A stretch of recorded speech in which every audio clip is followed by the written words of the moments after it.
ni hivi,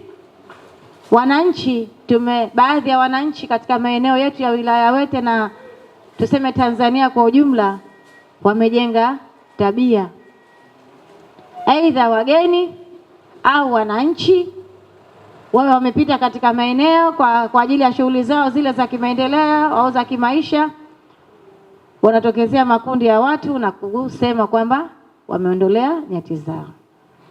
Sasa watu wanaweza wakauliwa au wakadhuriwa. Hii inawagusa watu wengi tu, hata wasafiri. Sasa sisi tumesema kwamba baada ya kuthibitisha kwa wale ambao walifikwa na kadhia hii katika shehia hii ni moja, tulipata hayo malalamiko. Kwa hiyo tukaweka kwamba basi tukasema tutoe elimu kwa jamii yetu, tuambie kwamba hili suala,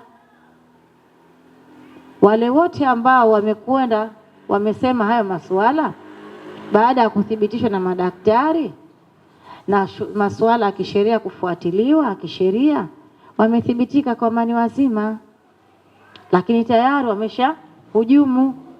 wameshahujumu wananchi ambao hawana hatia waliokuwa wakipita katika maeneo, wasafiri au watu wengine wote wale yaliowashika waliofikwa na kadhia hii.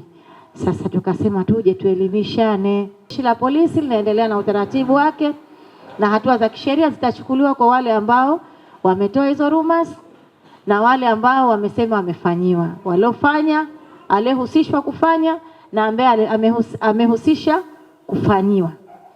Hao watachukuliwa hatua za kisheria. Naambia ndugu zangu, jeshi la polisi linaendelea na utaratibu wake na hatua za kisheria zitachukuliwa kwa wale ambao wametoa hizo rumors na wale ambao wamesema wamefanyiwa, waliofanya, aliyehusishwa kufanya na ambaye amehusisha kufanyiwa. Haya masuala yanakuwa yanatokezea alafu yanaondoka. Ndugu zangu, tusijisahau. Sisi tumetoa hii ya ofisi ya Mufti kwa sababu sote hapa ni waumini wa dini ya Kiislamu. Ni imani yangu tuliokuwepo hapa, lakini hata wale wanaotoka katika imani nyingine za dini nyingine, nao dini zinaelekeza huko.